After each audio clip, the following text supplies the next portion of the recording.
जय जगन्नाथ बंधु माने आपण केमिति अछंती। बंधु माने आसंता रविवार एवं सोमवार आपणकर पुष्य नक्षत्र युक्त रहुची।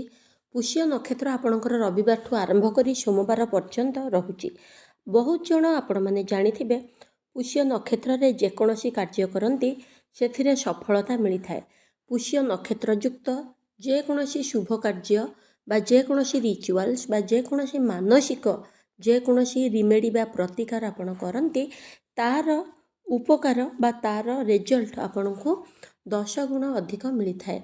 आपण माने जानिथिबे मोर चैनल ले बहुत आगर मु बहुत गुडा रिमेडी आपण को कहिछि।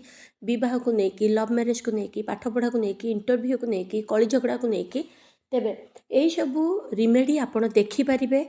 श्रीक्षेत्र बहु बेला मैरिज श्रीक्षेत्र बहु बेला लव मैरिज एई भली आपण सर्च करिकी बा पाठ पढ़ा श्रीक्षेत्र बहु बेला आपण एमिति सर्च करिकी देखि परिबे। इंटरव्यू सक्सेस श्रीक्षेत्र बहु बेला लव मैरिज श्रीक्षेत्र बहु बेला आपण एमिति सर्च करिकी देखि परिबे। से उपाय गुड़िक जदि पुष्य नक्षत्र रे आपण करूचंती आरंभ करूचंती बा जदि दिनिकिया उपाय सेटा आपण करूचंती तेबे बहुत ही फायदा आपण मानकु मिलिबो। तेबे आजिर उपाय रे म आपण मानकु कहिबी ए पुष्य नक्षत्र समय रे अति छोट उपायटिए जोटा करिकी आपणक घरे सबु बेले बरकत लगी रहिबो। अर्थात खाइबार अन्न वस्त्र एवं खाद्य जहाँ को कहते अन्न वस्त्र एवं धन केबे भी आपणकर अभाव रहिबो नाही। टंका सबु बेले आपणकर मनी पर्स रे जेतिकी दरकार आसीबो निश्चिंत भाबरे। घरे माँ अन्नपूर्णा सबु बेले अन्न रूप रे विराजमान रहिबे। माँ महालक्ष्मी सर्वदा वस्त्र रूप रे आपणक आख पाखरे मध्य आभूषण रूप रे सुना बा वस्त्र हिसाब रे आपणको शुभ फल सबु बेले मिलिबो। देखंतु मनुष्य कौन पाई एते परिश्रम करे जीवन रे अन्न वस्त्र बासगृह एवं धन यही सबुथि पाई तो एते परिश्रम करे। जदि सबू आपण को सुरुखुरु रे आपण हिसाब रे जेतबेले जहाँ दरकार होची मिली जिवो। मु कहूनी राताराति किए कोटिपति हो जिवो सेटा तो महा सौभाग्य द्वारा पूर्व जन्मर शुभ फल ए जन्मर शुभ फल मिसिकी होता है। किंतु जदि आवश्यक जहाँ आमको दरकार बेले मिली जाउची आमे कलबल होउने कहा पाखे हाथ पतौने कहा दुआरे जाइकी भिक मागिबा भली परिस्थिति आम पाखक आसुनी तेबे आठु सौभाग्य जिनिस आउ किछि नाही। खूब सुंदर उपायटे पुष्य नक्षत्र युक्त आपन को कहबी बंधु माने ता पूर्वरु जदि चैनल को सब्सक्राइब लाइक शेयर करि नाहंती तेबे करि नियंतु। मोर अन्य चैनल देखिबा पय डिस्क्रिप्शन रे लिंक अछि देखंतु सब्सक्राइब करंतु। एहा छडा बंधु माने जदि जेकोसी परिस्थिति आपणकर रही बा जेकोसी समस्या रही तार प्रतिकार जदि मो द्वारा करने चाहूँगी निजे रिमेडी नहीं कि करने चाहूँगी समस्यार समाधान चाहूँगी तेबे ऑफिस रो फोन नंबर अच्छी मैनेजर बाबू को फोन करी आपण मोर अपॉइंटमेंट नहीं पारिबे। एबे जिबा आमे उपाय गुड़िक आड़कू। हाँ बंधु माने भूलीगली आपण मानकर राशि कौन आपण कौठू देखुछंती आपणक ना कौन निश्चिंत भाव में लिखंतु। आपणक राशि विषय रे मजादार कथा सब आनिबी आपण मध्य जानि परिबे। एहा छडा जय जगन्नाथ निश्चिंत लिखंतु। जय माँ महालक्ष्मी निश्चिंत भाव में कमेंट्स रे लिखंतु। बंधु माने देखंतु पुष्य नक्षत्र जेहेतु रविवार दिन रहुची सेटा होची रवि पुष्य नक्षत्र। गुरुवार रे पड़ले कुहंती गुरु पुष्य नक्षत्र किंतु रविवार रु पुष्य नक्षत्र आरंभ होइकी सोमवार पर्यंत ट्रांजिट करूची माने रहीची सेतिपय सोम पुष्य मध्य रहुची। रवि पुष्य सोम पुष्य जदि मिसिकी रुहे तेबे खूब भल हेइथाए कारण सूर्य चंद्र कोठी ना कोठी दुई भाई भली दुईटी बंधु भली तांको भितरे कोऑर्डिनेशन बा संबंध सबले भल। पुष्य नक्षत्र ए दुईटा दिन को लिंगरिंग करुची तेणु आपण ता शुभ फलदायक। आपण कौन करेंगे गोटे काचर गिना नियंतु ग्लास नियंतु जहाँ आपण को संभव होची काचर पात्रटिए नियंतु। काच पात्र धला रंगर हेले खूब भल। यही उपायटी आपण सोमवार दिन कले मु कहबी आपणक पई खूब मंगल हब।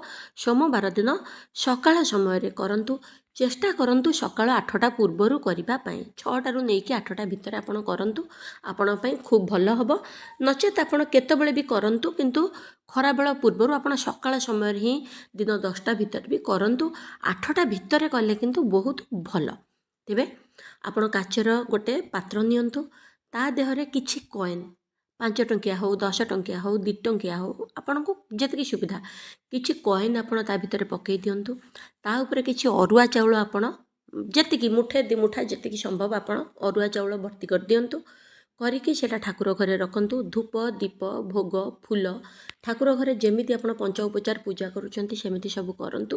ତାକୁ ମଧ୍ୟ ଧୂପ ଦୀପ ଫୁଲ ପକାଇକି ଦେଖାନ୍ତୁ। ତାପରେ କ'ଣ କରିବେ, ଠାକୁର ପୂଜା ସହ ସିଏ ମଧ୍ୟ ପୂଜା ହେଇଗଲା। ଆପଣ କ'ଣ କରିବେ, ପାଖରେ ବସିକିରି 11 ଥର ହେଉ 21 ଥର ହେଉ 108 ଥର ହେଉ ଆପଣଙ୍କୁ ବା 51 ଥର ହେଉ ଆପଣଙ୍କୁ ଯେତିକି ସୁବିଧା ଲାଗୁଛି ଆପଣଙ୍କ ହିସାବରେ ଆପଣ ଓମ୍ ଶ୍ରୀମ୍ ମହାଲକ୍ଷ୍ମୀ ନମ ନିଶ୍ଚିତ ଭାବରେ ଜପ କରନ୍ତୁ। ଓମ୍ ଶ୍ରୀମ୍ ମହାଲକ୍ଷ୍ମୀ ନମ ଜପ କରନ୍ତୁ। ଜପି ସାରିବା ପରେ ଆପଣ ସେଇଟା ଏନର୍ଜାଇଜ୍ ହେଇଗଲା, ତାକୁ ଆପଣ ରଖିନିଅନ୍ତୁ। ମଙ୍ଗଳବାର ଦିନ ଆପଣ ସେମିତି ଠାକୁର ଘରେ ରହିବାକୁ ତାକୁ ଦିଅନ୍ତୁ। ମଙ୍ଗଳବାର ଦିନ ଆପଣ କ'ଣ କରିବେ, ଚାଉଳକୁ କାଢ଼ିଦେବେ, କଏନ୍କୁ ନେଇକି ଆପଣଙ୍କ ପର୍ସରେ ରଖିଦିଅନ୍ତୁ। ଦରକାର ବେଳେ ତାକୁ ଖର୍ଚ୍ଚ କରନ୍ତୁ। ଚାଉଳକୁ ଆପଣ ଚଢ଼େଇମାନଙ୍କ ଖାଇବା ପାଇଁ କୌଣସି ଗଛ ମୂଳରେ ଖୁଣ୍ଟ ତଳେ ଯେଉଁଠି ବା ନିଜ ଜାଗା ଭିତରେ ନୁହଁ, ନିଜ ଜାଗାରେ ଯଦି ପାଚେରୀ ନାହିଁ ତେବେ ଜାଗା ଭିତରେ ପକାଇ ପାରିବେ। ଯଦି ପାଚେରୀ ବୁଲିଆ ହେଇଛି ପାଚେରୀ ଭିତରେ ବା ଛାତ ଉପରେ ପକାଇବେ ନାହିଁ। ଏଇଟା ମୁଁ ଆପଣଙ୍କୁ ଇନଷ୍ଟ୍ରକ୍ସନ୍ ଦେଉଛି। ଜାଗା ବାହାରେ ଯେଉଁଠି ବି ଚଢ଼େଇ ବସୁଛନ୍ତି ଆପଣ ଦାନା ପକାଇଲେ ନିଶ୍ଚିନ୍ତ ସେମାନେ ଦେଖିବେ, ଖାଇବେ। କୌଣସି ଇଲେକ୍ଟ୍ରିକ୍ ଖୁଣ୍ଟ ତଳେ କୌଣସି ଗଛ ତଳେ ବା ପାଚେରୀ ବାହାରେ ଆପଣ ଥୋଇଦେଲେ ଗୋଟେ ଚଢ଼େଇ ବି ଯଦି ବସିଥିବ ଦେଖିବ, ତାକୁ ଖାଇବ, ସମସ୍ତେ ଆସି ଖାଇବେ। ଆପଣ ସେମିତି ତାକୁ ଡିସ୍ପୋଜ୍ କରିଦିଅନ୍ତୁ ଏଇ ଇଚ୍ଛା ସହ। ତାପରେ ପଇସା ତକ ନିଜ ପର୍ସରେ ରଖି ଆପଣ ଦରକାର ବେଳେ ଖର୍ଚ୍ଚ କରିପାରିବେ। ଗିନାଟିକୁ ଧୋଇ ଧାଇ ଆପଣ ରଖିନିଅନ୍ତୁ। କିନ୍ତୁ ଏଇଠି ଆପଣଙ୍କୁ ଗୋଟେ କଥା ମୁଁ କହୁଛି, ଯେତେବେଳେ ଆପଣ ସେଇ ଉପାୟଟି କରିବେ, ବାଉଲଟି ଯେତେବେଳେ ପ୍ରଥମେ ଆପଣ ପଇସା ରଖିବେ, ଚାଉଳ ତା ଦେହରେ ରଖିବେ, ମହାଲକ୍ଷ୍ମୀଙ୍କ ମନ୍ତ୍ର ଜପ କରିବା ପୂର୍ବରୁ ନିଜ ୱିଶ୍ କହିବେ, ମୋ ଘର ସବୁବେଳେ ଧନ ଧାନ୍ୟରେ ପରିପୂର୍ଣ୍ଣ ଅଛି, ମୁଁ ବହୁତ ସୌଭାଗ୍ୟଶାଳୀ ଲୋକ, ମୋ ପରିବାର ଲୋକମାନେ ବହୁତ ସୌଭାଗ୍ୟଶାଳୀ ଲୋକ, ମୋ ଘରକୁ ମୁଁ ଧନ ସମ୍ପତ୍ତି ଅନ୍ନ ବସ୍ତ୍ର ଆଭୂଷଣ ସବୁ କିଛି ଆଟ୍ରାକ୍ସନ୍ କରୁଛି, ମୋ ଘରେ ସବୁ ଭରପୁର ମାତ୍ରାରେ ରହିଛି, ଚାରି ଦିଗରୁ ମୋ ଘରକୁ ଖୁସି ଆସୁଛି, ସମ୍ପତ୍ତି ଆସୁଛି, ଟଙ୍କା ଆସୁଛି, ଧନ ଆସୁଛି, ଶୁଭ ଖବର ଆସୁଛି, ମୋ ପିଲାମାନଙ୍କର ବହୁତ ଉନ୍ନତି ହେଉଛି, ମହାଲକ୍ଷ୍ମୀ ସ୍ଥିର ଭାବରେ ନାରାୟଣଙ୍କ ସହ ମୋ ଘରେ ସବୁବେଳେ ଅଛନ୍ତି, ମୋ ପାଖେ ପାଖେ ଅଛନ୍ତି, ମୋତେ ସବୁବେଳେ ସାହାଯ୍ୟ ସହଯୋଗ କରୁଛନ୍ତି, ମୁଁ ବହୁତ ଉନ୍ନତିରେ ମୋ ଦିନ କାଟୁଛି। ଏଇଭଳି ପଜିଟିଭ୍ ମେସେଜ୍ ଆପଣ ସେ ଚାଉଳ ଗିନାକୁ ଦିଅନ୍ତୁ। ତାପରେ ଆପଣ ତାକୁ ଠାକୁରଙ୍କ ପାଖେ ଲକ୍ଷ୍ମୀଙ୍କ ସାମ୍ନାରେ ରଖନ୍ତୁ। ତାପରେ ଆପଣ ମନ୍ତ୍ର ଜପ ଧୂପ ଦୀପ ତ ସବୁ ଲଗେଇ ଦେଇଥିବେ, ଠାକୁରଙ୍କ ପାଖେ ଭୋଗ ବି ଲଗାନ୍ତୁ, ମନ୍ତ୍ର ଜପ କରନ୍ତୁ। ତାକୁ ତାପରେ ଶେଷରେ ଆପଣ ମୁଣ୍ଡିଆ ମାରିକି ଥ୍ୟାଙ୍କ ୟୁ ମା ମହାଲକ୍ଷ୍ମୀ ନାରାୟଣ, ସବୁ ଦେବାଦେବୀ ଥ୍ୟାଙ୍କ ୟୁ, ଗୁରୁଙ୍କୁ ଯାହାକୁ ବି ଥ୍ୟାଙ୍କ ୟୁ କରିବା କଥା ଥ୍ୟାଙ୍କ ୟୁ କହିକି ପ୍ରଣାମ କରି ଆପଣ ଉଠିକି ଚାଲି ଆସନ୍ତୁ। ତା ପରଦିନ ଆପଣ ପୂଜା କରିବେ, ସକାଳ ପୂଜା, ଏବଂ ସେ ଗିନାକୁ ଉଠେଇ ଆଣିବେ, ଚାଉଳକୁ ଚଢ଼େଇମାନଙ୍କୁ ଦେବେ, ପଇସାକୁ ପର୍ସରେ ରଖିବେ, ଦରକାର ବେଳେ ଖର୍ଚ୍ଚ କରିବେ ଏବଂ ଖୁସି ହେଇଯାଆନ୍ତୁ, ଭୁଲିଯାଆନ୍ତୁ, ଜୀବନରେ ନିଶ୍ଚିନ୍ତ ପରିବର୍ତ୍ତନ ହେବ। ଆଶା କରୁଛି ଆପଣଙ୍କୁ ଭିଡ଼ିଓ ଭଲ ଲାଗିବ। ହଁ, ଚଢ଼େଇମାନଙ୍କୁ ଦେବେ କିଛି ଚାଉଳ, ଆପଣଙ୍କ ଯେଉଁ ଚାଉଳ ବକ୍ସରୁ ନେଇଥିବା, ଆପଣଙ୍କ ଘରେ କୌଣସି ଜାଗାରେ ଖାଇବା ପାଇଁ ଚାଉଳ ଯେଉଁ ରଖା ହେଉଛି କିଛି ଚାଉଳ, ସେଇ ଚାଉଳ ବାକ୍ସରେ ମଧ୍ୟ ଆପଣ ପକାଇବେ, ଯାହାଦ୍ୱାରା ଘରେ ଅନ୍ନପୂର୍ଣ୍ଣା ସବୁବେଳେ ବାସ କରିବେ। ଆଶା କରୁଛି ଆପଣମାନଙ୍କୁ ଭିଡ଼ିଓ ଭଲ ଲାଗିଥିବ। ଭିଡ଼ିଓ ଭଲ ଲାଗିଥିଲେ ସବସ୍କ୍ରାଇବ୍ କରନ୍ତୁ, ଲାଇକ୍ କରନ୍ତୁ, ସେୟାର କରନ୍ତୁ। ଦେଖା ହେବା ଆଉ ଗୋଟେ ଭିଡ଼ିଓରେ। ଜୟ ଜଗନ୍ନାଥ।